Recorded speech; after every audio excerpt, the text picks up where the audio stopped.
Olá, boa noite! O programa Primeiro Plano dessa semana está começando e na edição de hoje vamos falar sobre o analfabetismo que ainda persiste no Brasil e no mundo e também sobre o Centro de Ensino Especial São Vicente de Paulo.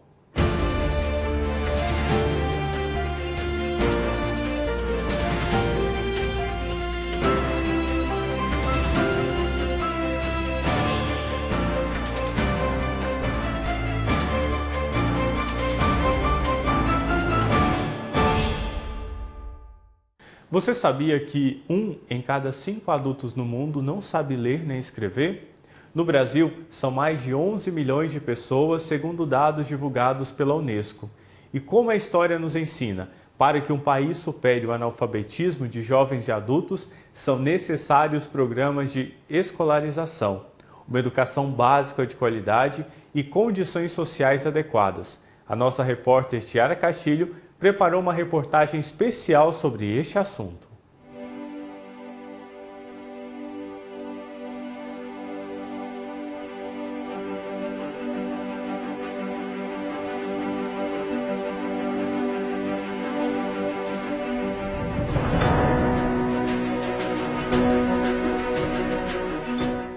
Você sabe ler e escrever?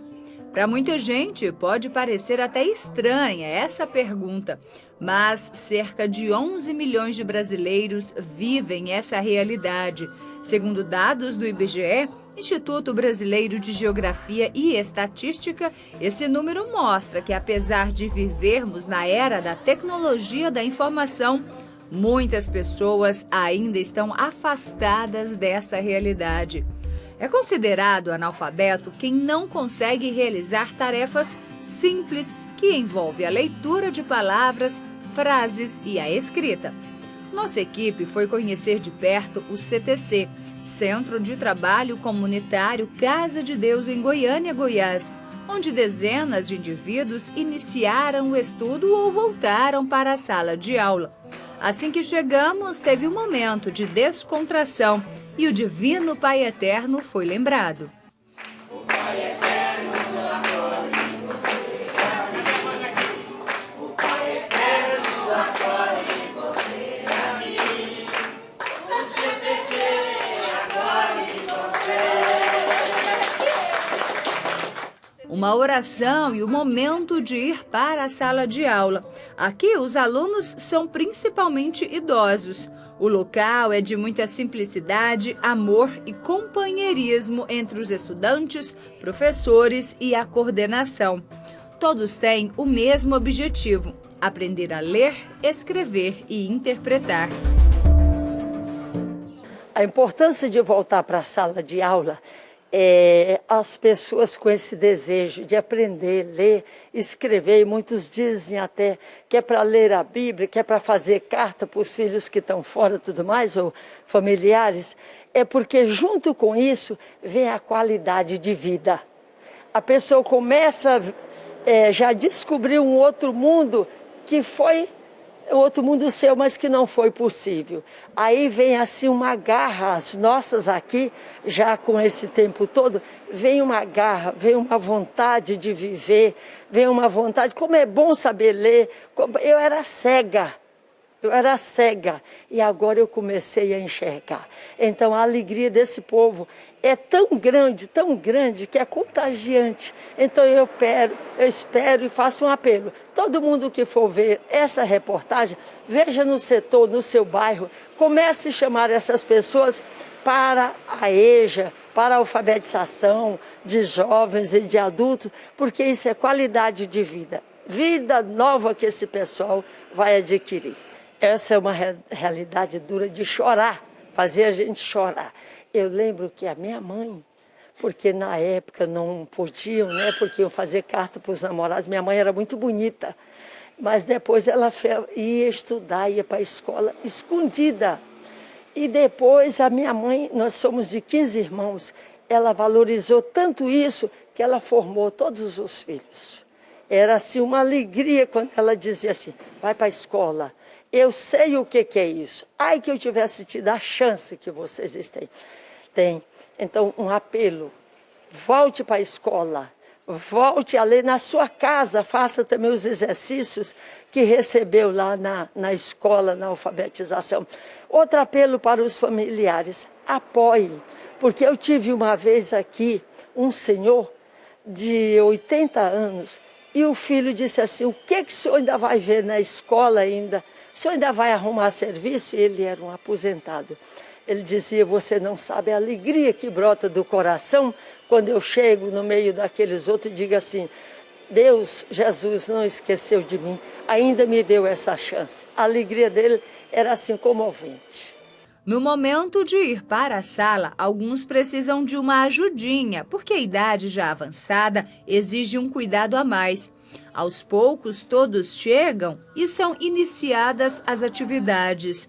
Essa é uma turma de multisseriado. Aqui os estudantes fazem da 1ª à 4ª série.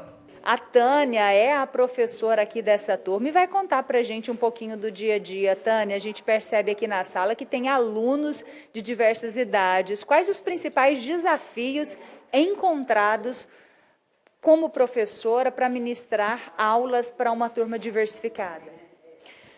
Bom, primeiramente, é um prazer enorme poder trabalhar com uma turma, né, tão rica de naturezas, enfim, né, de qualidades e problemas temos também, lógico, né? Então, a maioria aqui voltou a estudar, voltou ou começou a estudar depois de uma certa idade, certo? E a gente sabe que gente grande tem muitas tarefas, muitas obrigações, muitas responsabilidades. Então, eu diria que o maior problema que eu enfrento aqui é justamente conciliar, né, as tantas responsabilidades deles lá fora com a vinda deles aqui. Enquanto a criança só tem a responsabilidade de estudar, né, com aquela incumbência única, os adultos não têm essa possibilidade. Trabalham ou cuidam de netos, muitos aqui, né, são responsáveis por cuidar de netos. E, com isso, acabam deixando de vir. Hoje, a sala não está completa. Tem bastante alunos aqui, mas não está completa. Então, eu poderia citar o caso da dona Rubenita, que está cuidando dos netos. Aí tem os casos de saúde, né, enfim.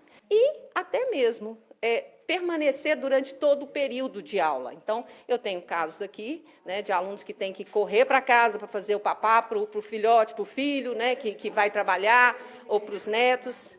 Dados revelam que o analfabetismo está mais concentrado entre pessoas mais velhas. Aqui tem um pouco dessa realidade. Quem está segurando o lápis faz parte da 3ª idade. Dona Alderiva Gomes tem 85 anos. Ela conta que quando era jovem estudou até a 4ª série, mas precisou parar para trabalhar.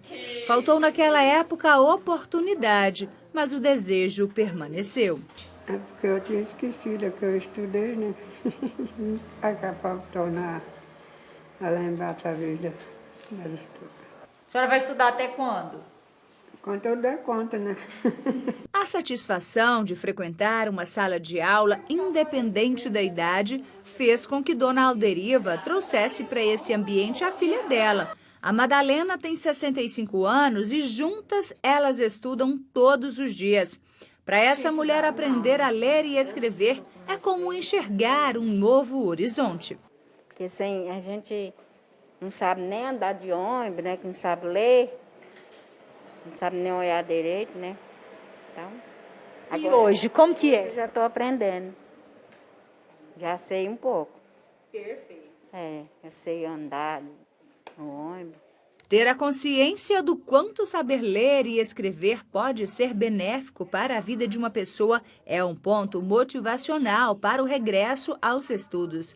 Independente da idade, adquirir conhecimento não é apenas direcionado aos jovens, mas deve ser adotado em todas as fases da vida, pois é muito importante buscar o progresso pessoal. A dona Rita voltou recentemente, há cerca de 4 anos, para a sala de aula e vai contar para a gente por que ela voltou a estudar ou, na verdade, a senhora começou a estudar há pouco tempo? Há pouco tempo. Porque quando eu era mais nova, eu não tive oportunidade de estudar, né? Agora que eu fui estudar, porque eu não sabia nada, né? Eu não sabia, assim, algumas letras eu sabia. Quando eu entrei aqui, eu não sabia de nada. Graças a Deus, agora já estou dando conta de ler, já dou conta de escrever, de ler. Eu acho bom, e eu gosto da minha professora, que ela é muito boa para nós. Para a senhora chegar aqui todos os dias, para a senhora conseguir participar dessa aula, é tranquilo? Ou a senhora faz um esforço para realmente estar aqui? Poxa, viu, minha filha, que eu tenho que deixar minha casa lá. E eu venho, eu tenho que fazer almoço. Eu saio daqui 10h15, por aí eu já vou embora, porque não posso ficar mais, né? Eu tenho que fazer almoço com meus filhos. Trabalho, chego para almoçar, né? 12 horas o almoço tem que estar pronto. Aí eu vou correndo fazer almoço. Na sala, os alunos têm muito em comum. Eles buscam conhecimento, sentem dificuldades, não pensam em desistir, enfrentam ou enfrentaram preconceito por não saberem ler e escrever. Mas algo que esses alunos também têm em comum é a vontade infinita de aprender. Tem gente que sonha até em ser professora. Acho que eu vou estudar porque eu quero ser professora. Quantos anos você tem? Não sei. Mas você está estudando direitinho? Tô. É porque eu sou muito nervosa. E o que você acha dessa aula aqui? Você gosta de vir para cá? Você se sente bem? Sempre com a irmã Raimunda, ela é professora. Você é feliz aqui? Sou.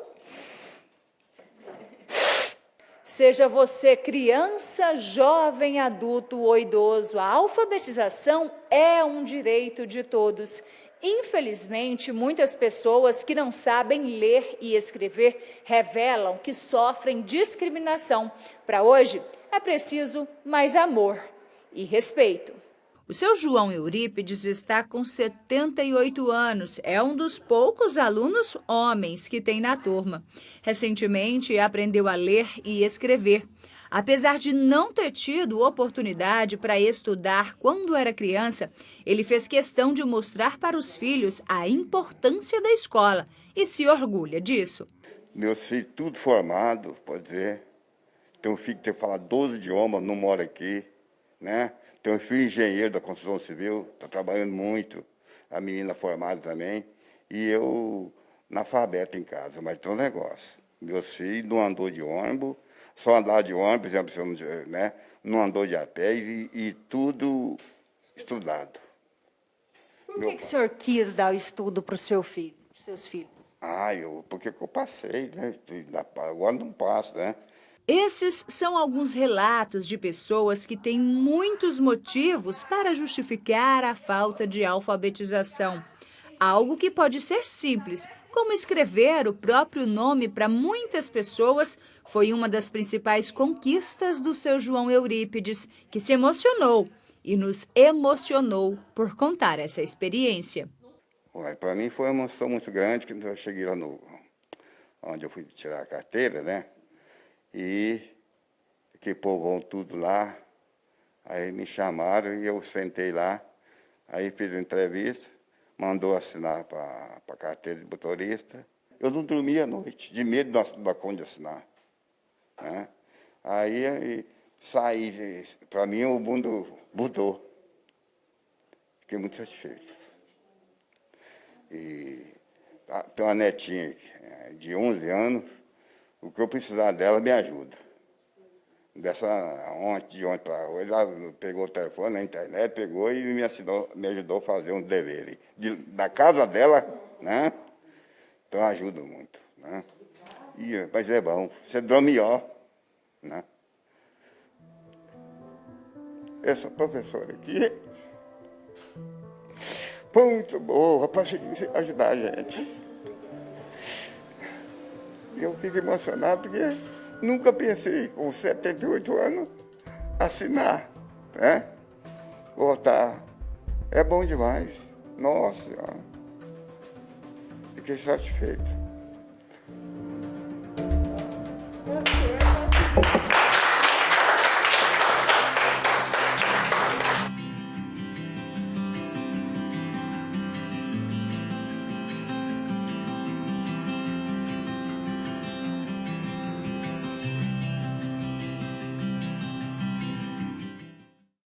Uma boa alfabetização é alicerce de um processo eficaz de aprendizagem da leitura e escrita. Por isso, não pode ser realizada de qualquer maneira. Mas quais métodos de alfabetização usar? Como é essa realidade? Existem diversos métodos de alfabetização. Quando se trata de ensinar crianças, jovens e adultos, é preciso avaliar e identificar as dificuldades de cada cidadão de forma individual. A Lei de Diretrizes e Bases afirma que é direito de todo ser humano o acesso à educação básica. E essa educação é um processo gradativo e lento. Ela deve assumir a tarefa de fazer da diversidade um fator positivo de compreensão mútua entre as pessoas. A alfabetização pode causar impacto em todas as áreas da vida do homem, seja social, econômica, ético e política. Eu digo que em todo instante nós podemos ressignificar todas essas circunstâncias. O que nós percebemos é que existem sim alguns adultos que têm esse desejo pelo aprender. Eu tive uma oportunidade que eu trabalhei com um projeto do governo federal, onde nós fizemos então grupos para acompanhar, um grupo de adultos para acompanhar. E eles se sentem como se eles estivessem no primeiro, segundo ano, sabe? É a coisa mais linda, a descoberta da letra, a junção silábica, a formação das primeiras palavras, a escrita do seu nome. É uma grande conquista e uma celebração. Então, só quem tem esse desejo, que sabe qual é a sua grande admiração quando ele mesmo consegue escrever o seu nome. E assim, eu digo, se esse é o seu sonho, eu digo até para os adultos, não pare. Vá atrás. Tem sempre alguém para estender a mão e fazer com que isso seja possível na sua vida. Hoje a gente vai conhecer a realidade para milhares de brasileiros, como é o ensino para pessoas surdas. Nessa escola estadual que fica em Goiânia, Goiás, crianças e adultos aprendem a alfabetização através da língua de sinais. No pátio do local, para as crianças brincarem, os desenhos representam a realidade do lugar. Dentro da sala de aula, as imagens demonstram que ali é preciso aprender usando gestos. Aqui o ensino é bidocência. Ele é aplicado quando existe uma diversidade de maneiras para inserir esses alunos em classe regular. A bidocência acontece em situação em que o professor responsável tem a parceria de um colega com conhecimento específico na área das necessidades especiais. Nesse caso, a Luísa é professora e recebe a companhia de uma colega de trabalho que é surda. A profissional há 12 anos trabalha na área da educação de surdos. Assim que eu me formei, eu entrei numa sala regular no município de Goiânia e tinha uma criança surda.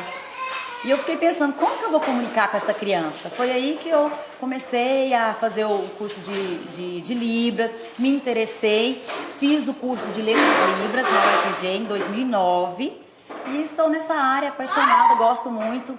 Percebo que a criança surda, como ela desenvolve, como ela aprende, isso é muito interessante.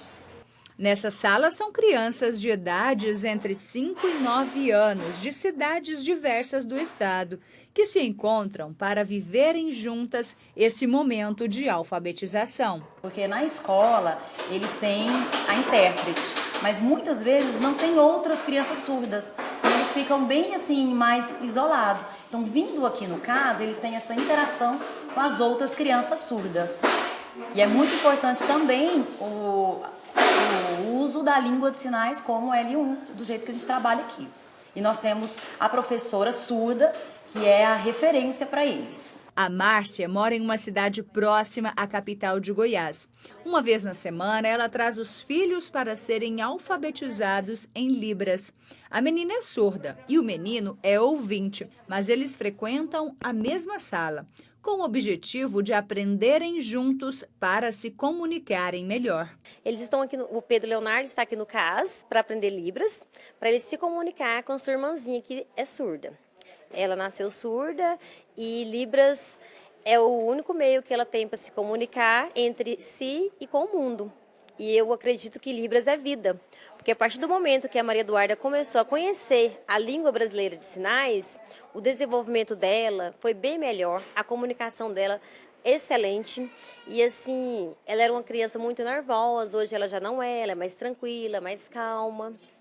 Libras é a língua oficial da comunidade surda brasileira. É um meio legal de comunicação e expressão da comunidade surda no nosso país. Esse reconhecimento veio através de um decreto de 2005, que dispõe sobre a língua brasileira de sinais e dá outras providências. A partir da lei, ficou definido a obrigatoriedade de se oferecer acessibilidade comunicacional para os surdos, não só nas escolas, mas em todas as esferas sociais.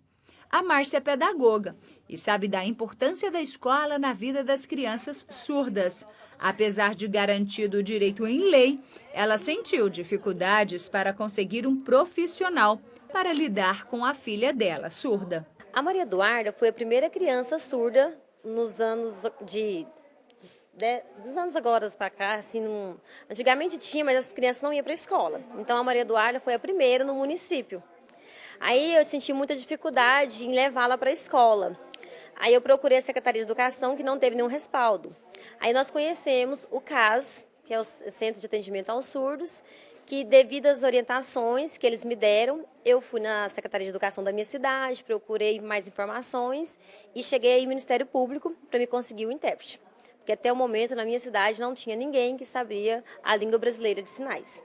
Inclusive, o primeiro intérprete da Maria Eduarda, ele saiu daqui do CAS e ia para Goianápolis para interpretar e ensinar a língua brasileira de sinais para ela. Então, lá na minha cidade, o conhecimento em Libras é muito pouco e agora já tem 3 crianças lá que são surdas. Na unidade escolar, além da turma de crianças, vários adultos estudam Libras. A língua é de grande destaque no currículo profissional. Muitos aqui também aprendem com o intuito de se comunicar melhor, pois é uma forma de quebrar as barreiras da comunicação, facilitando a integração social. A coordenadora da escola, a Valéria, também é surda e é através dos sinais que ela consegue se comunicar com professores e alunos. Para ela é essencial que a criança surda, desde os primeiros anos de vida, comece a estudar a língua de sinais. Então, é uma excelente pergunta. É muito importante essa alfabetização, esse ensino de crianças com foco na língua de sinais como primeira língua, por essa apropriação da própria língua. Né? Porque, por exemplo, em outros espaços, como no município, ou até mesmo em escolas estaduais regulares, a criança está lá sozinha, né? E tem essa dificuldade de comunicação, elas não têm acesso a Libras. Né? Na família também, muitas vezes, a família não tem essa maestria de estar comunicando em Libras. Né? Voltando para a escola, também na escola tem o conteúdo focado em português, né? E aqui no caso é importante por essa referência de língua, por ter esse contato com a língua para poderem aprender mais Libras e ter essa visão de Libras como primeira língua dessas crianças e o português como segunda língua. E aqui os alunos, né, como a gente tem um aluno aqui pequenininho de 2 anos, então ele já cresce já aprendendo Libras, já cresce a Libras como a língua materna dele. Né? E às vezes as pessoas perguntam, nossa, uma criança tão pequena de 2 anos, mas sim, ela pode vir aqui para a nossa instituição, porque assim elas podem desenvolver, podem estar aprendendo Libras desde de pequenininho, como acontece com outras crianças, no caso de crianças ouvintes. E assim também o português vai se desenvolvendo na modalidade escrita. O processo de alfabetização surge nos primeiros anos de vida escolar da criança e engloba alguns processos cognitivos que precisam estar bem desenvolvidos para que a criança consiga ter um bom desempenho linguístico. Com isso, aprendendo a ler e escrever.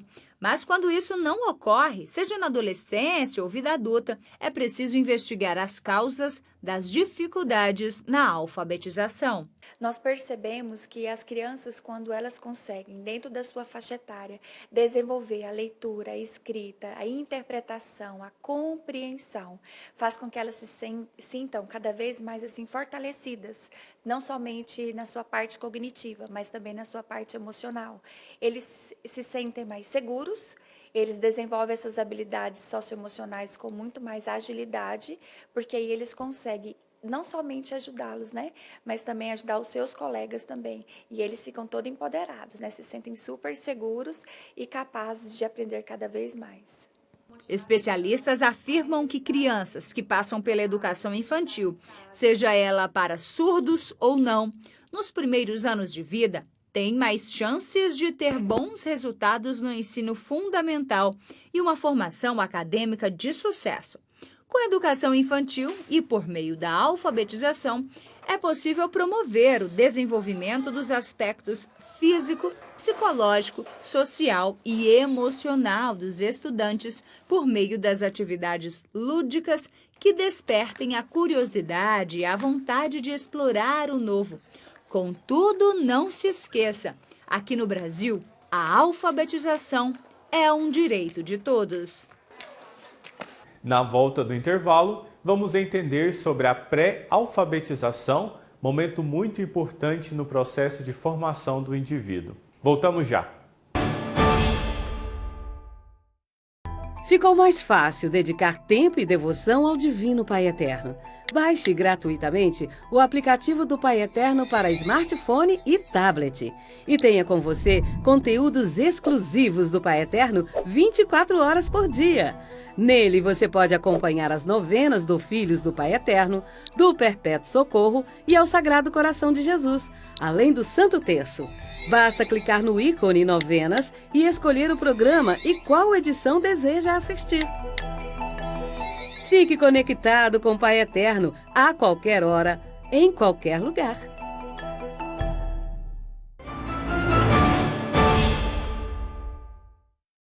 A fase da pré-alfabetização é muito importante no processo de formação do indivíduo. Os momentos de brincadeiras e diferentes tipos de experiências são necessárias nessa fase. O aprender a aprender se encontra perfeitamente nesse período.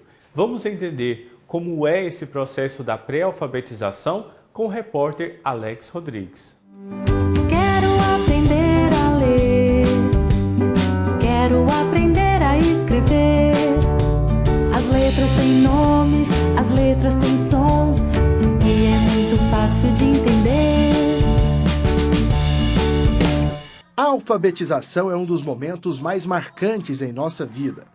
Sempre carregamos lembranças dos primeiros aprendizados escolares. Mas, assim como o mundo de uma forma geral, tudo foi evoluindo com o decorrer dos anos. Inclusive, a maneira como os ensinamentos são repassados nas escolas infantis. O processo de alfabetização hoje, ele acontece da seguinte forma: ele vem para trazer significado ao que a criança tem para ler o mundo, né? Antigamente a gente se partia de uma pequena parte, que era o som da letra, o som de uma palavra, para depois ir para um texto. Hoje a gente faz ao contrário, a gente parte do todo para o menor. A gente dá todo um significado de mundo, de textos, de poesias, para você chegar na parte menor específica de um som de uma palavra ou mesmo de uma letra.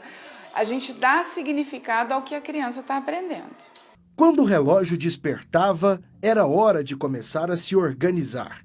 Lancheira, uniforme, materiais escolares para o dia letivo, que durava cerca de 5 horas. Uma única professora, que muitos chamavam de tia, era responsável pela aplicação de todo o conteúdo. Hoje, muitas escolas atendem os alunos em período integral e a programação mudou bastante. A criança ela chega na escola às 7 horas da manhã, né, e ela fica até às 5h15. Então, são 10 horas de atividades pedagógicas, atividades lúdicas, né? Então, há necessidade também de ter essa rotatividade, né? Hoje em dia, uma sala, que antigamente a gente só tinha um professor, né? Hoje em dia, uma sala trabalha praticamente com 6 profissionais. Justamente para que haja um trabalho diversificado, principalmente uma metodologia diversificada. Com a tecnologia e o surgimento de novos métodos de ensino, a aplicação de conteúdo acontece de maneiras bem variadas.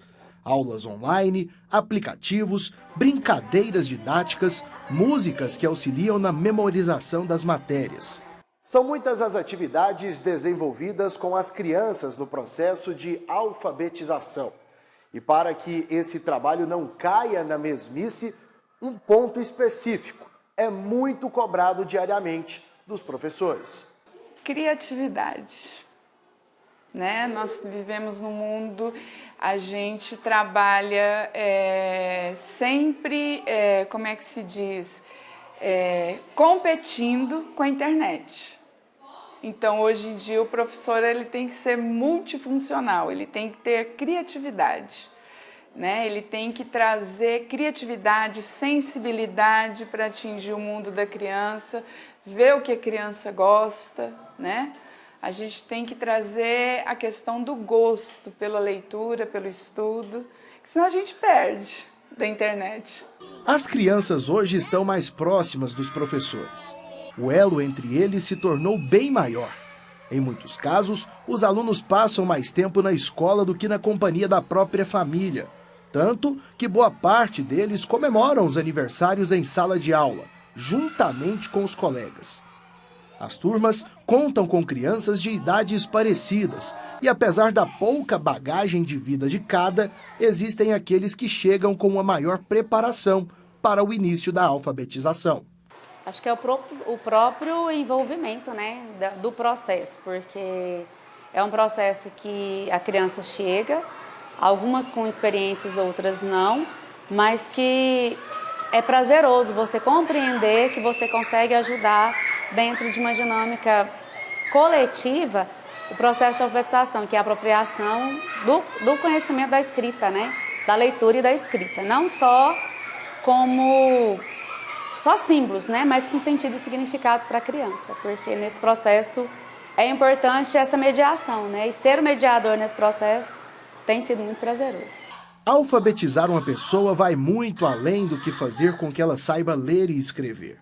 A compreensão por parte do aluno sobre o que está sendo aplicado, de modo que ele entenda o que está escrevendo ou lendo, é o que faz com que o professor perceba se a criança está pronta ou não para seguir rumo a uma nova fase escolar.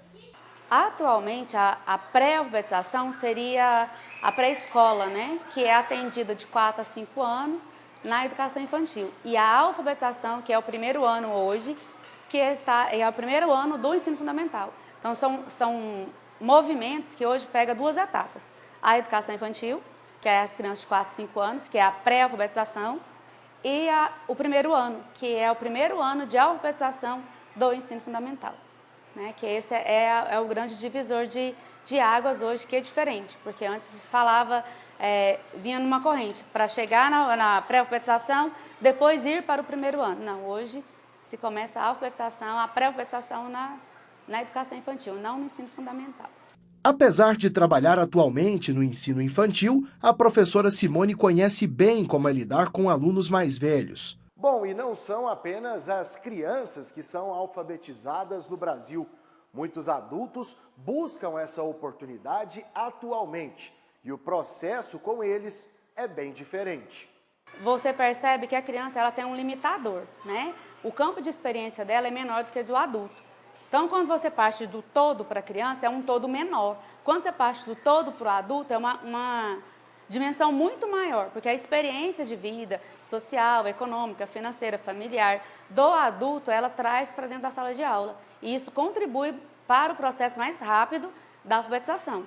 A criança ela precisa de um tempo maior, porque ela não tem experiência de vida, né? Então, essa experiência de vida é construída. O adulto, você vai dar significado porque ele já viveu. Então, assim, esse, para mim, é a grande diferença do adulto para a criança. O adulto busca o que faz sentido para ele. Ele acredita que ele já saiba o que ele está precisando, né? Ele não entende o processo, mas ele acha que ele precisa de saber a matemática, por exemplo. Ele acha que a função social da escrita e da leitura para a geografia, história, outros campos que são fundamentais para a formação do ser humano, ela não faz sentido para a vida dele, porque ele busca só aquele área que ele veio realmente buscar. Ele não tem essa amplitude. Claro que não todos, né? Mas, assim, de modo geral, o adulto tem mais dificuldade para entender a complexidade do processo. A criança aceita, né? Ela até busca. Agora, o adulto ele é mais limitador nesse sentido. Como já percebemos até aqui, a alfabetização é um momento mais que especial, pelas lembranças que ficam e pelo aprendizado inicial. Se lá no futuro, muitas dessas crianças vão lembrar com saudade desse período da vida, para os professores, o sentimento é o mesmo.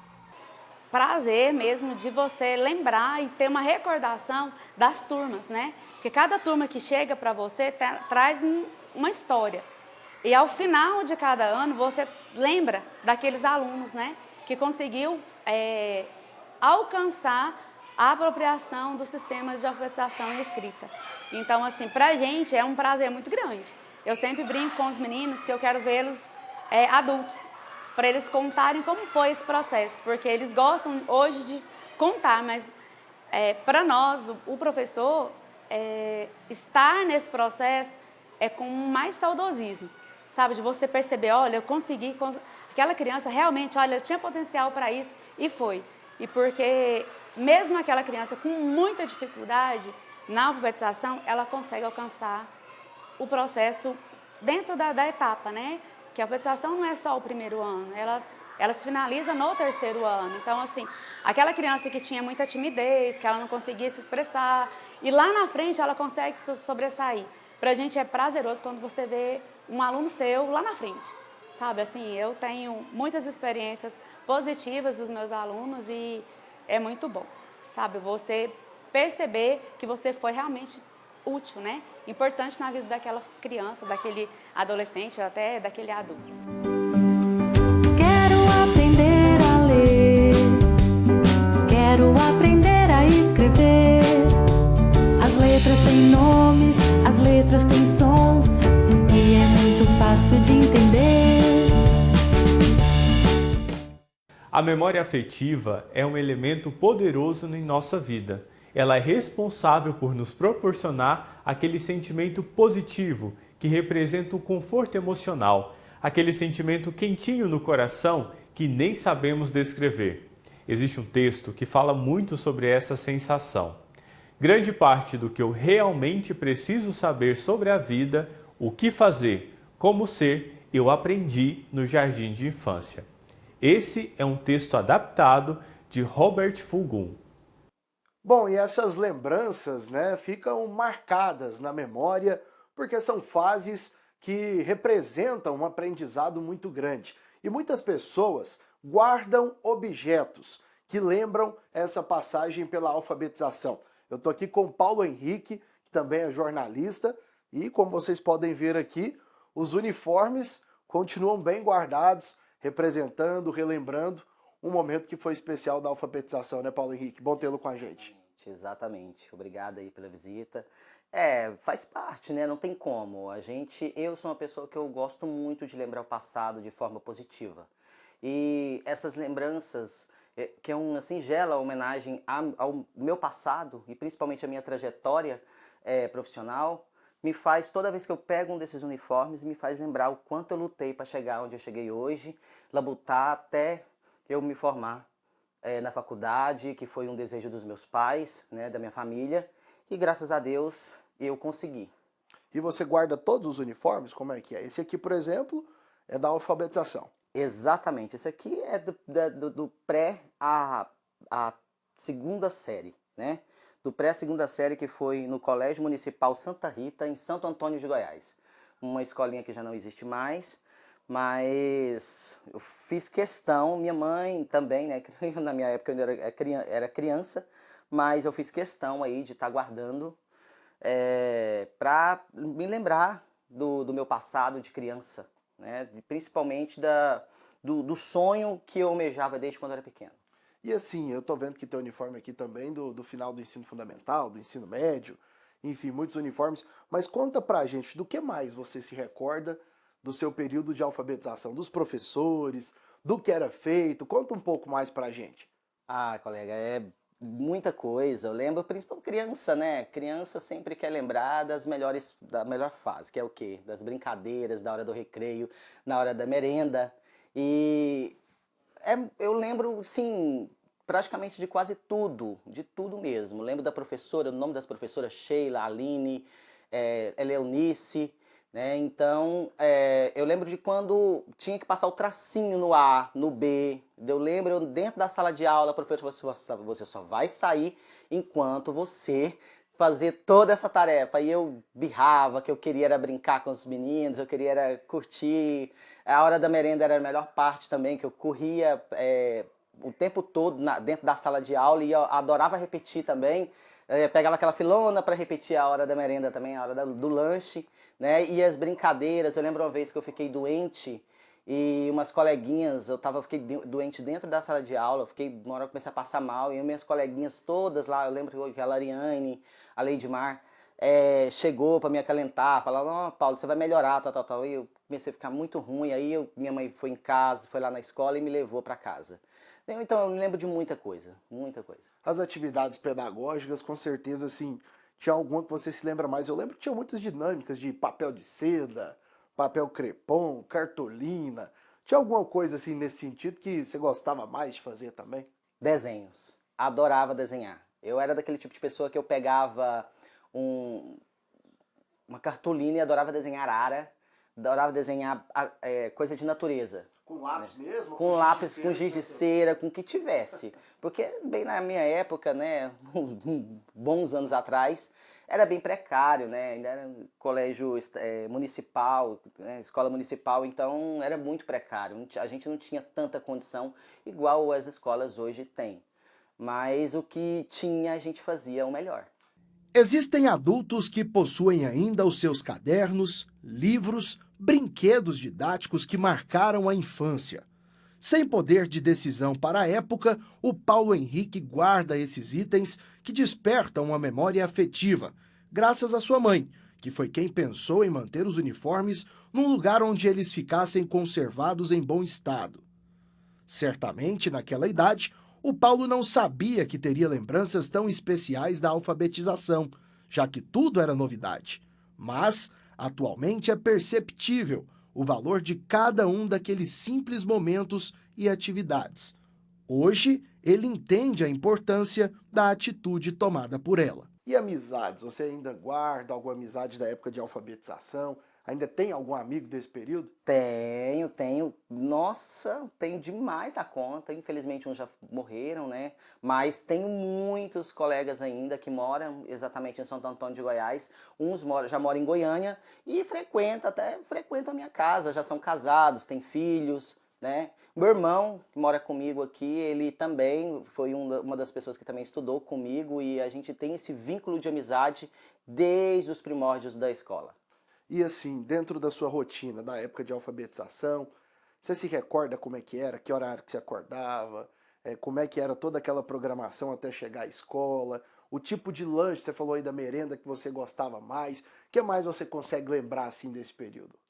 Bom, antemão, o que eu mais lembro na época é que, como não existia as redes sociais, não existia celular, então as nossas brincadeiras era brincadeira de rua, era brincadeira de ficar, aquelas brincadeiras tradicionais, né? Então a gente também acabava dormindo mais cedo, para acordar mais cedo no dia seguinte, que eu sempre fui uma pessoa que estudei no período matutino. Então, isso facilitou bastante essa questão. Então, acordar cedo para a gente não era um problema, porque mesmo quando não havia aula, a gente já acordava cedo, né? Então, a rotina de brincadeiras sempre era pique-esconde, pega-pega, tudo que você imagina, todo tipo de brincadeira que você imagina, a gente brincava. Tudo. Era sapeca e eu era uma criança custosa, eu era muito custoso mesmo. Eu era terrível, dava um trabalho para as professoras que não era brincadeira. Mas engraçado que em casa já não era tão custoso, mas dentro de sala de aula e dentro de escola eu já era bem sapeca. Tinha aquela professora que você gostava mais? Tinha, sempre teve. E qual que é? A Eleonice, era uma pessoa que... Dava aula de quê, Eleonice? Ai, não me pergunta não, aí já é uma pergunta difícil, que eu não me lembro a aula de que era exatamente.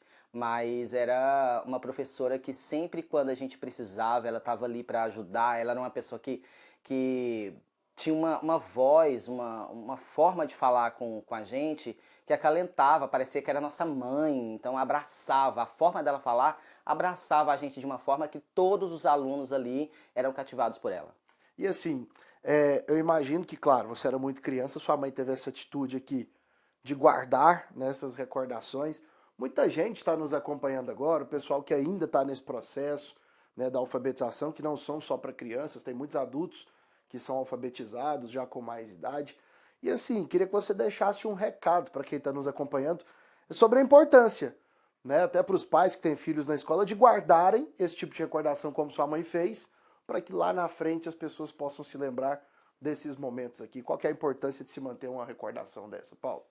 Antemão, a gente tem que lembrar que nós vivemos num mundo em plena mudança, né?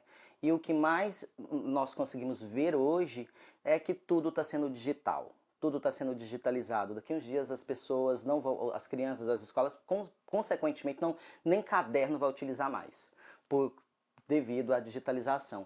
Mas o que eu posso falar aí para todos os amigos é que uma mera lembrança dessa, uma lembrança dessa forma aqui, ó, a gente leva pro resto da vida, Porque toda vez que a gente pegar nisso aqui, sentir, ver o que a gente já passou, ver o que a gente vivenciou no nosso passado, é o que vai trazer de mais importância pra gente.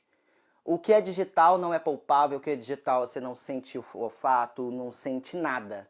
Mas quando você pega nisso aqui, você vê que a importância é muito maior.